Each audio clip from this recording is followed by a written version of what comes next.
Hello and welcome to the show. Listen, I'm so glad you joined us. Well, listen, I am in the new studio and this is called the Dream Studio. So things look a little different and we are working on that so that we can improve and make this show all that it needs to be and will continue to be. And so I'm glad that you joined us. As I said, this is about being intentional.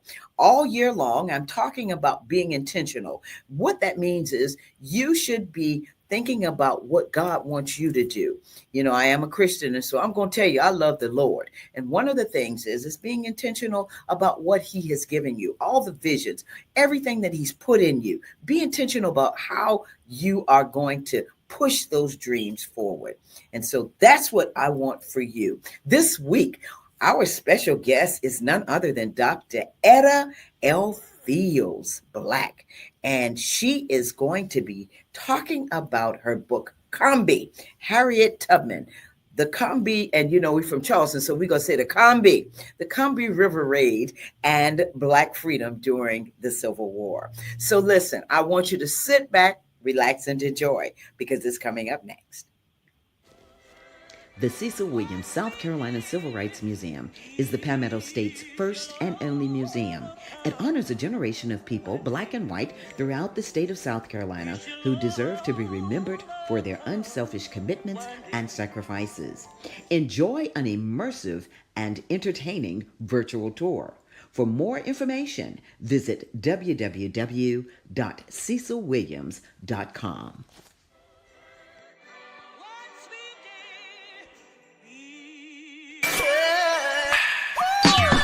Hello, everybody. It's Finkley of The Michael Finkley Show, and you're watching Gold right now. Why? You're watching The Tammy Show. Stay tuned.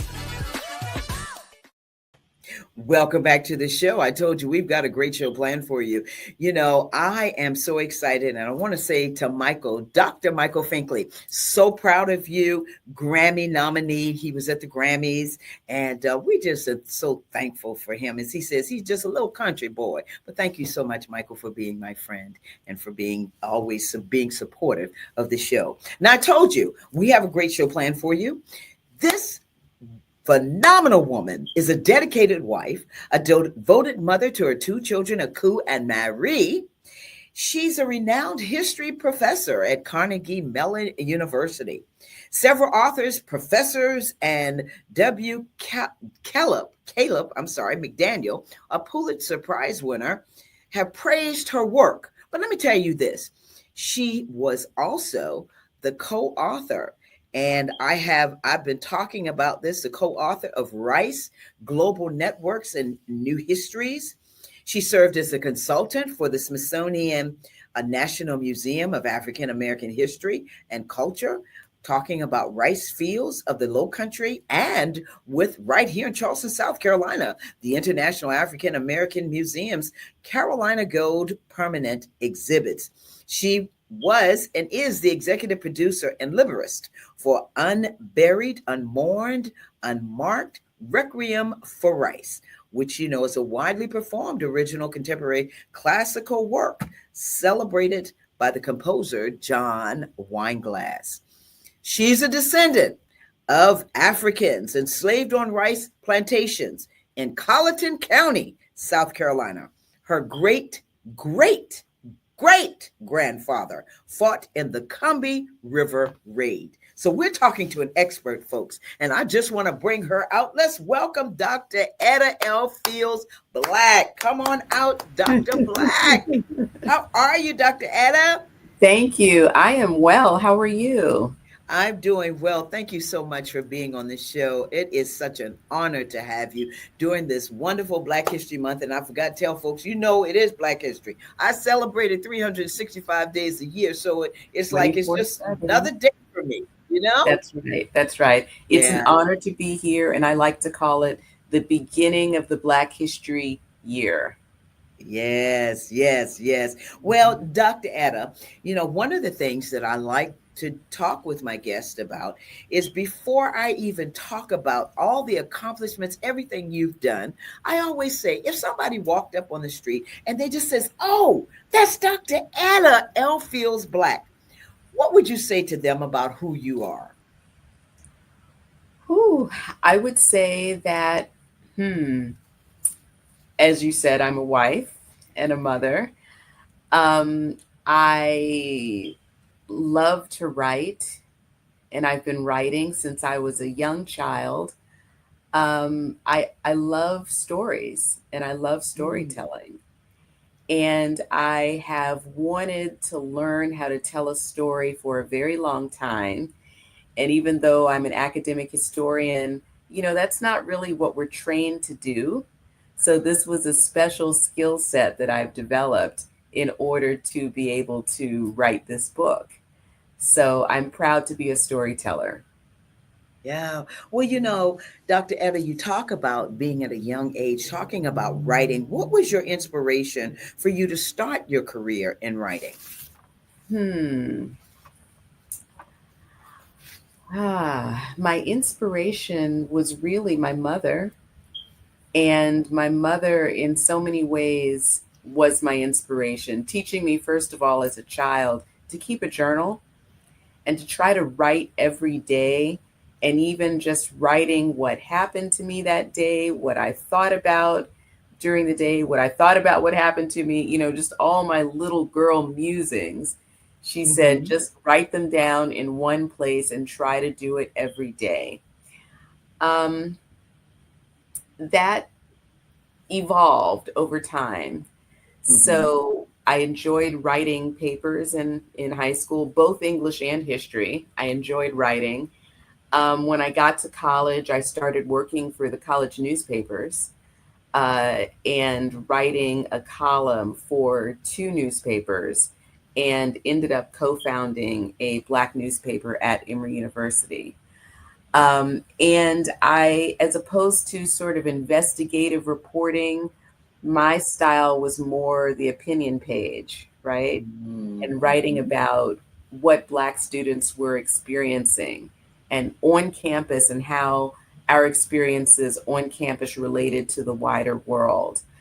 Um, and then I think, in terms of history, wanting to tell a story that reached a broader audience, wanting to tell a story that reached beyond an academic audience, which is typically what academic historian for the audience for which academic historians write, Mm-hmm. our colleagues and our graduate students. I wanted history to touch people and I wanted history to move people. And I figured if I could move and touch people, then I could teach them. Mm. And so, in order to do all of that, I needed to learn how to tell a story and really become a writer.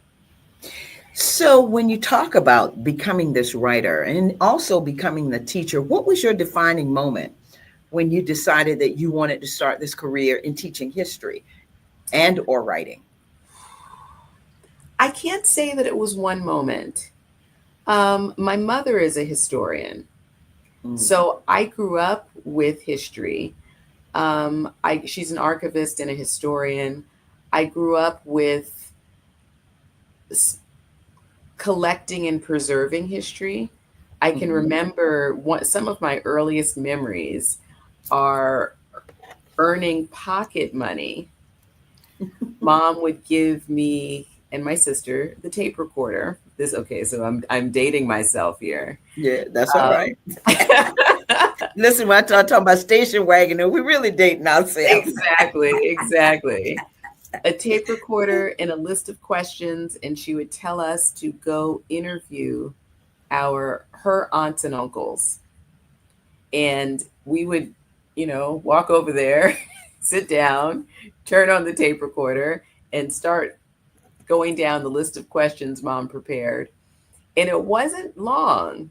I did this a couple times, and then I had my own questions, right? I had my Mm. own questions to ask about my grandmother and her brother and sister's life experiences. So those were a series of moments. When I decided, ah, when I decided that I needed to not only be able to do the research, right, Mm-hmm. but to communicate this research to a broader audience. There was the catalyst of this was being sent by our family patriarch to the cemetery in the South Carolina and Georgia Low Country where the Fields family is buried. And finding the cemetery, which is on a rice plantation, in disrepair. Okay. Mm-hmm. In disrepair. The family had not been there to tend it in a while. He was in his 80s by that time and ailing. And, the next generation hadn't come along to take up that responsibility. And it was after my first trip to the cemetery, over a period of time, I describe it as almost a period of mourning that I went into. And in that period of mourning, I had to figure out what it was that I was called to do. And I was called as a historian to tell the story. This is what that experience taught me, and to tell my ancestors' story, not just to my colleagues and not just to my graduate students, but to a wider audience of people who needed to know our history. Yeah. And, talking with you as a historian, as well as a professor, when you're talking about academia writing is, different than you telling that story and writing. Am I right? And am I correct in saying that? Yes, you are. How is that transformation for you? And you said it evolved with being able to write. What was that like for you? It was, I had to go back and learn, and I had to take risks, and I had to be vulnerable. And so writing the libretto for Unburied, Unmourned, Unmarked, Requiem for Rice, which was also precipitated by that visit to the cemetery, right? It gave me the opportunity, but it also gave me, opportunity is not the word I want to use. It was a transformational experience. And I thought at the time that I was just writing from my emotions about what I had experienced in the cemetery. What I didn't realize is that writing that libretto, which was very emotional, which is written from an artistic voice, but it's also written from primary historical sources, that experience would ultimately transform how I wrote history. Wow. So that I couldn't just write, the facts in quotes and write with an academic voice for an academic audience. That particularly when I'm writing about slavery, I would be writing from my gut from now on, right? And I would be writing so that people could feel this history in their gut, right? It's and not be desensitized to it, not be whatever, even angry about it. Although we get angry. Oh, yes. Even white people, right? It's not a time to be defensive. This is a time to look at it in its face. Exactly. And learn from it. Now. Yes, and learn from it. Exactly. That's right, especially now. We're going to take a break, Dr. Edda, and when we come back, I do want to delve into Combie, because it's such an important and historical story that needs to be told, that people need to read your book and really understand what actually happened that they don't talk about anymore about Harriet Tubman. So we're going to take a break, and then we're going to be back. Okay? Thank you. Okay. All right. We'll be right back, folks.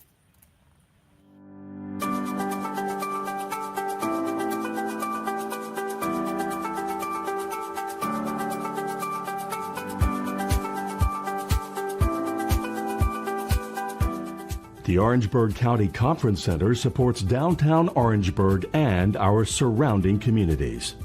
The 6,000 plus square foot space is ideal for groups of up to 400 people attending corporate meetings, conventions, workshops, and special events.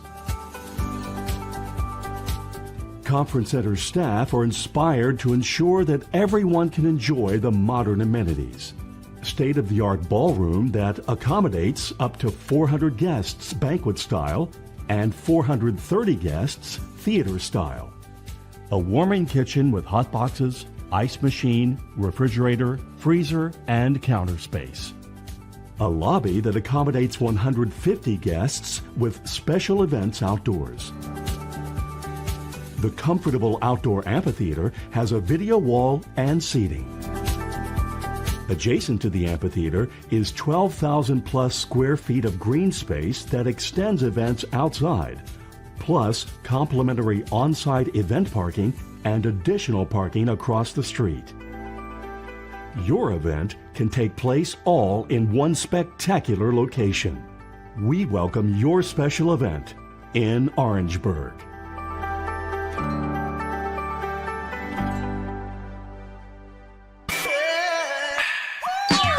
Hey, you're watching The Tammy Show. And remember to keep it cool with me, AC. Welcome back to the show. If you're just joining us, I'm talking with Dr. Edda Fields Black, the history professor of Carnegie Mellon University, as well as the author of Combie, which is the Harriet Tubman story about the raid on the Combie River. So welcome back, Dr. Edda. Thank you. Good to be here. Yes. Thank you so much again. You know, we were talking about your career as a writer and just really delving into that piece. There's one other question that I wanted to ask you. What was your biggest dream when you were growing up? What was your biggest dream? My biggest dream. That's interesting. When I was growing up, it was probably, believe it or not, to be an attorney. Because that's what I was raised to think I was going to do. My dad's an attorney, or he's retired now. Right. And so it wasn't until I got to college that I decided history. Mm-hmm. And from there, I wanted to write history textbooks.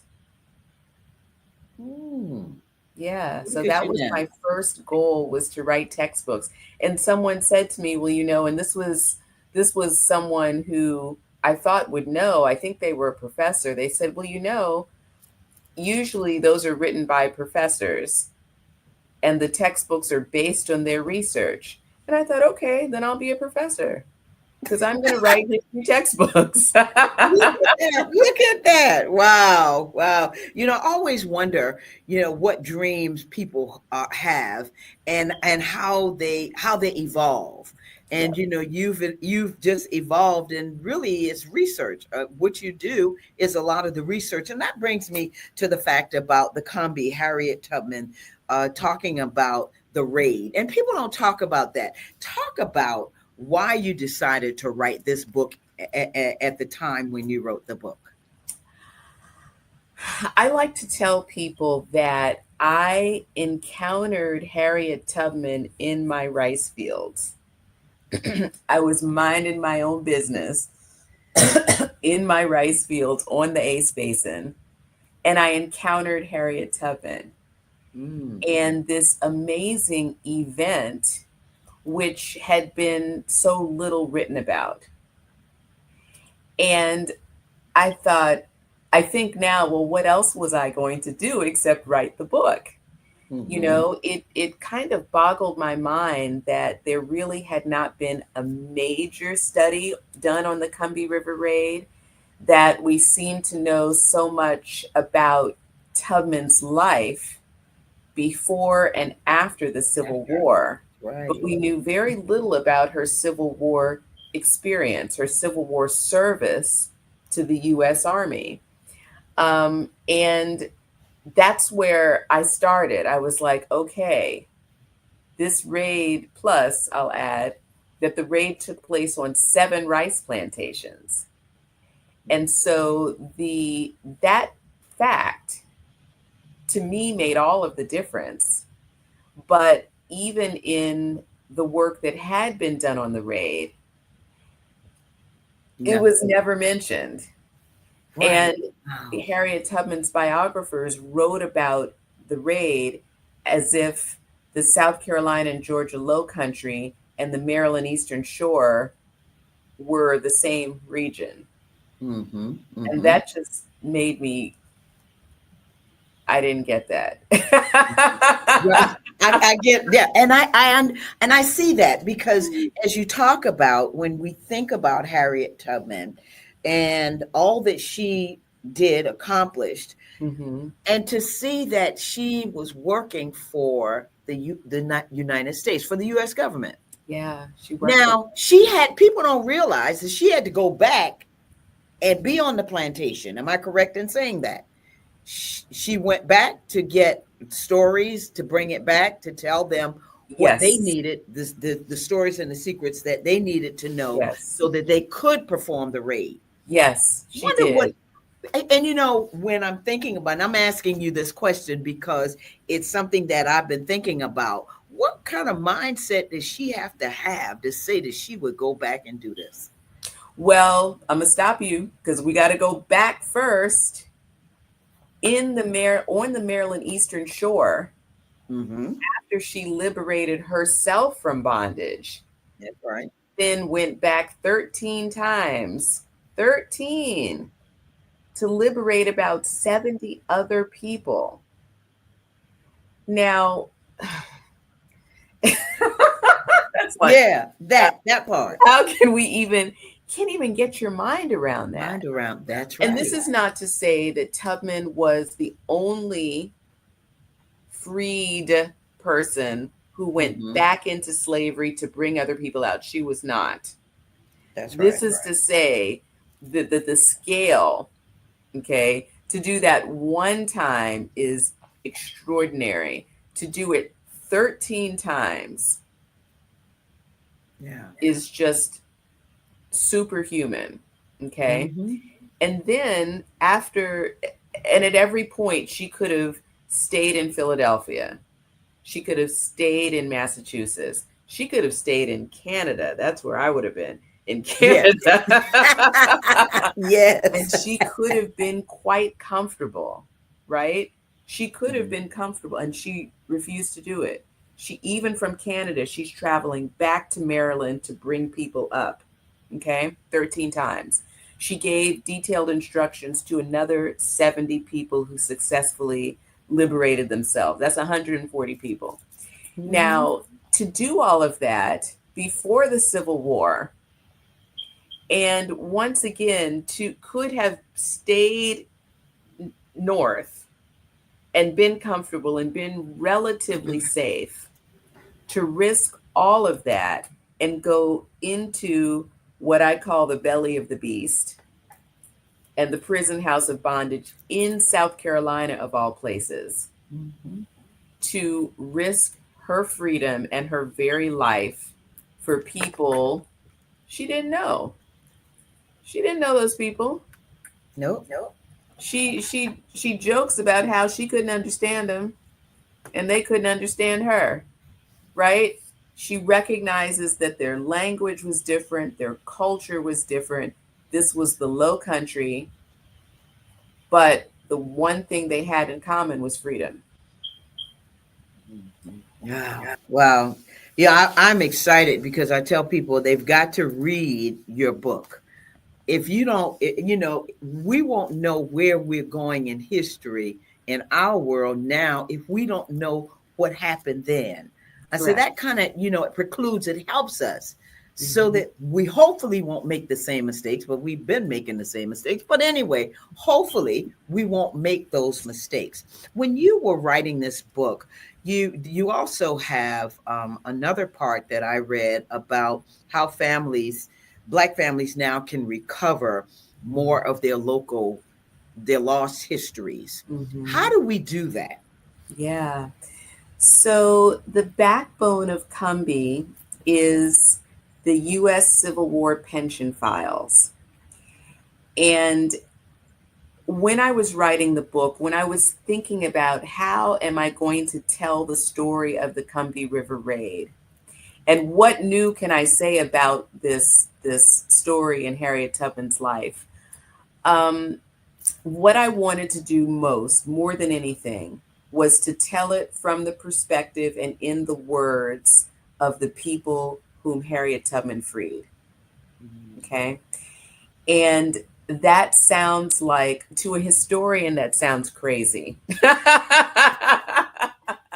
And I say that because we have so few tools at our disposal to hear enslaved people's voices or formerly enslaved people's voices.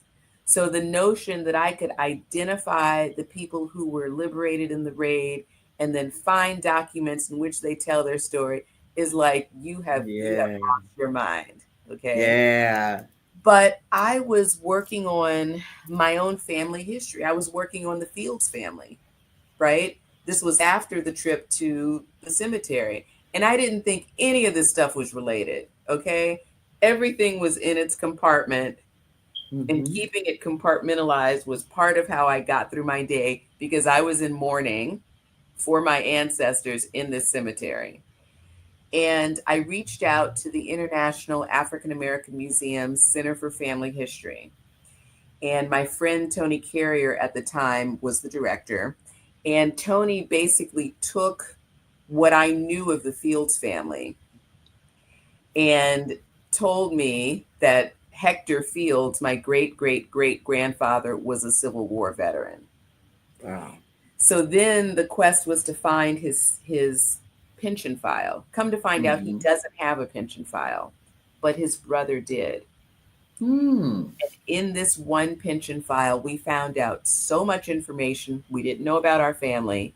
We didn't know that Hector had a brother and a sister. We didn't know the names of their parents, my fourth great grandparents, Mm-hmm. where they were enslaved, who held them in bondage, who other members, names of other members of the community, the slave community,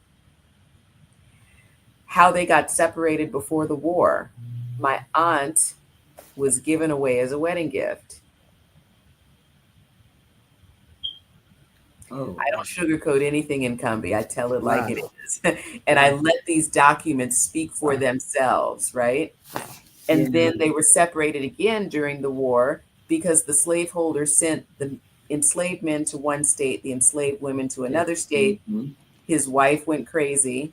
My uncle's wife went crazy, and they never lived together again. Okay. And then found out how the Fields family got from Beaufort to Colleton after the war, the same place, the same area of Whitehall where they live today. One Mm-hmm. pension file. Mm. So, what I decided to do over a period of time was to try to use these pension files to reconstruct the Cumbie community. Pension files from the two companies that were formed from the 2nd South Mm-hmm. Carolina Volunteers the day after the raid. And in these files, the men and the women, the veterans and the widows, testify about their families, about their marriages, the births of their children, all kinds of really intimate, Mm. personal, as well as community information. And they testify about the raid. So I've argued, I wrote an op ed for the New York Times that stated there were about 200,000 Black men who fought for the U.S. colored troops, and the 2nd South Carolina Volunteers became the 34th Regiment of the U.S. Judgment. colored troops. About 89,000 of them received pensions. So we have somewhere between 89,000 and 100,000 actual files. More people filed than were actually granted. Mm. That number today, let's say 100,000, give or take, Mm-hmm. they Mm-hmm. now have millions of descendants like me. Like, Wow. and Right. with these pension files, we can identify our enslaved ancestors. We can Mm. break through the 1870 brick wall, which genealogists encounter all of the time, that you can only go back to Back. 1870 in the census. Mm-hmm. This is the first time that African Americans have last names in federal documents. Okay. Mm.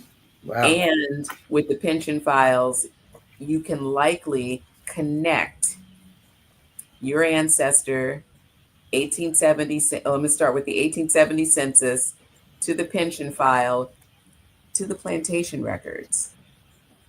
And Mm. that's what I do in Cumbie for the people who were freed in the raid. So if anybody's listening right now, they need to look for the U.S. Civil War pension files. Mm-hmm. And how easy are those files to get to? I would say, I'm going to back up and say, go to Ancestry, go to Family Search, and take your family tree as back to the 1870 census if you can. In that 1870 census, most of these search engines are going to identify if you have a Civil War veteran or widow in your family. Okay. If they do, sometimes the National Archives is where they're housed in DC, it's digitizing these documents, right?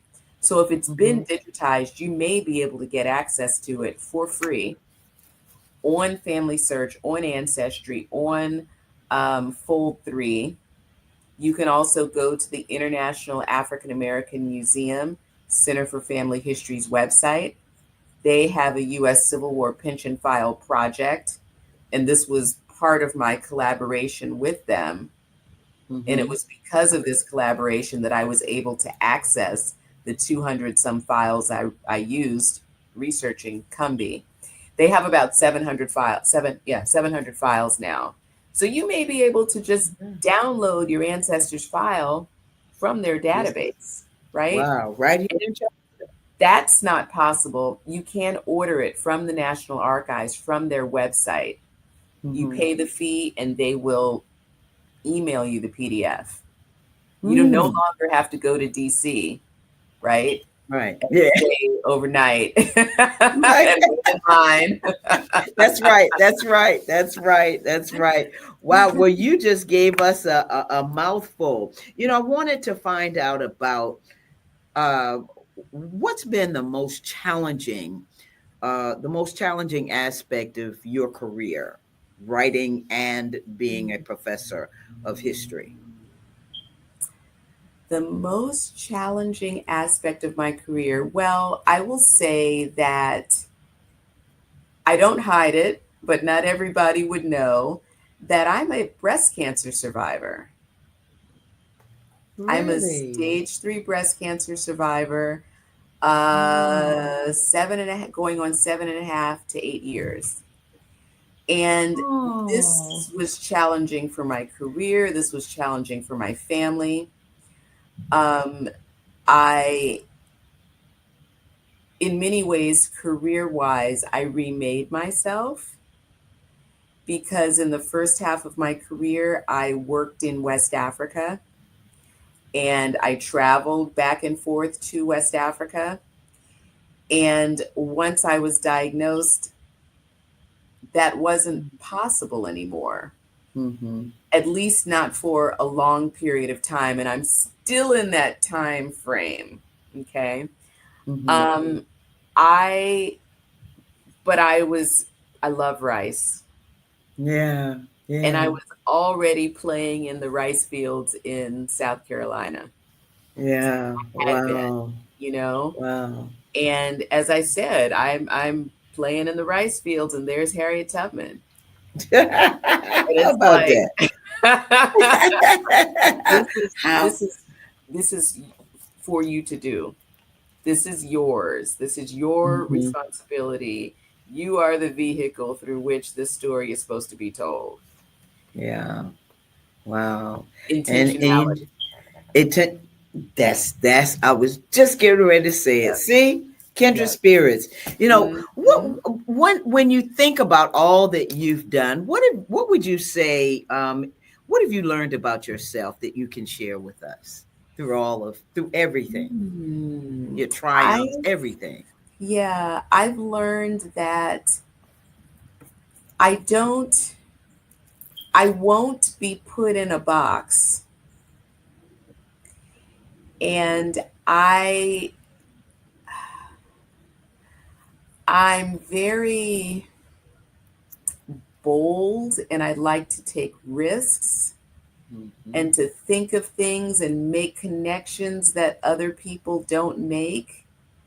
And so when my brain is going and I'm planning and I can see this vision, and people around me are like, no, you need to fit into the, no, that doesn't work for me at all.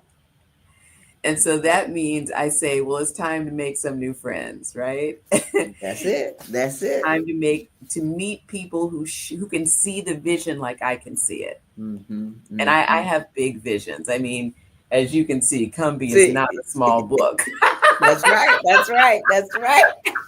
Well, what would you want people to learn and to glean from Cumby? What is the main thing, or some of the things, I'm going to say, because there's more than one? I think number one, I want people to take inspiration that they may be able to find their family members, right? I want Cumby to be the roots of our generation. Inspire us to really do our research and know who we are. I also think that Harriet Tubman's story, the story of the 2nd South Carolina Volunteers, I'm going to put Hector Fields in there, you know, with all of his comrades in the 2nd South Carolina, and the 200,000 men, Black men, who fought for the Union. That's right.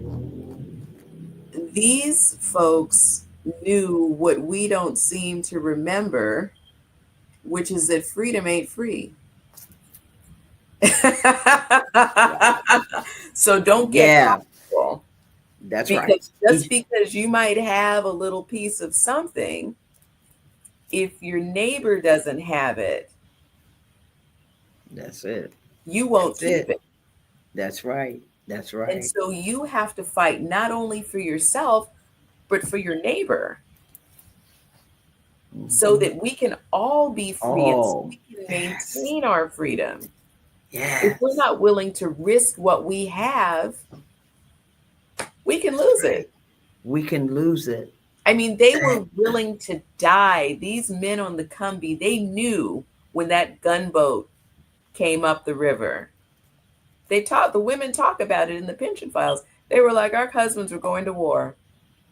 They were going to war against slavery. They themselves had just come out of the rice fields, right? They were in the rice fields at 4 a.m. when those gunboats arrived. 4 a.m. Took the hose out of the men's hands, put a musket in it, and they went on to fight for the freedom of others. Yep. That's what we need to be doing. We need to be willing to fight for the freedom of others and understand that it is directly connected to our own freedom. And coming together. You know, we've got to realize that now we've got to come together, especially now. It's time for us to come together. You know, I have enjoyed this interview with you. And it just brings me to the fact that it's so imperative. We have to be, as we said, as I'm saying, intentional about learning who we are. And I want young people to read this. And so I really want to make sure that the young people that I have this summer, at least if they can't read it, that we're going to read it to them. And so I'll have the book so that we can read it to them. And I'll get you to autograph it, Dr. Edda. I look forward to it. Dr. Edda, I always ask this of all my guests because I want to make sure that people understand who you are and why you do what you do, because being a phenomenal woman that you are, what are the 3 words that describe Dr. Edda L. Fields Black? 3 words. That is okay. 3 words.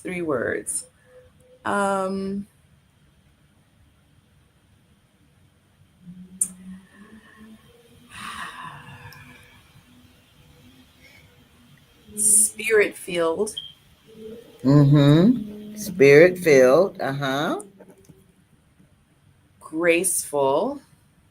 graceful, uh-huh, and persevering. persevering. Wow. All right. Spirit-filled, graceful, and persevering. The phenomenal Dr. Edda L. Fields Black. I love it. Dr. Fields Black, thank you so much, Edda, for being on the show. Thank you for having me. It's been a joy. Yeah, it's been a joy for me, and you have blessed my soul so much. I'm sending hugs from Thank you. Charleston, South Carolina to you. Thank you so much. Thank you. Yes, ma'am. Thank you. Listen, you have a great evening, and thank you and your family for all that you do. All Thank right. you. Thank you as Thank well. you. Okay, take Bye. care, Dr. Edda. Okay, bye-bye. All right, you heard it right here. Dr. Edda L. Fields Black. What a wonderful interview. And I tell you, if you don't know anything else, you go back and listen to this, you're going to figure out some things and learn about yourself and about your family, because that's what it's all about. I want to thank you, viewers, for always tuning in to Tammy. I also want to thank Dr. Edda again. And next week, we have a special guest for you. Dr. Henry N. Tisdale, former president of Claflin University, is going to be coming on, and he's going to be talking about his new book, Beyond the Western Wall, Audacious Transformation of a Small Liberal Arts College. It's all about Black History Month, and it's all about us celebrating it 365 days of the year. Willie, I want to thank you, associate producer, and of course, our assistant producer, Alicia. Thank you so much. And thank you, Ashley, for all that you do as our guest coordinator, graphic artist, and all the great things that you do as well. I do want you to subscribe to the Tammy TV show. That you have to go to the YouTube channel, type in the Tammy TV show, and you're going to hit that red subscribe button, and it's going to let you know when we come on. It's going to notify you. And so again, I want to thank you for being on the show. Dr. Edda, thank you so much, viewers, for tuning in, as you always do. But I want you to remember this. Let's remember to be a blessing to somebody today and every day. I can't tell you enough. Pick up that phone, call the person that you have not spoken to, and forgive. Love. It's all about love. All right? Remember that. Be a blessing. And listen, take care of yourself. Until the next time, we're together. Bye-bye.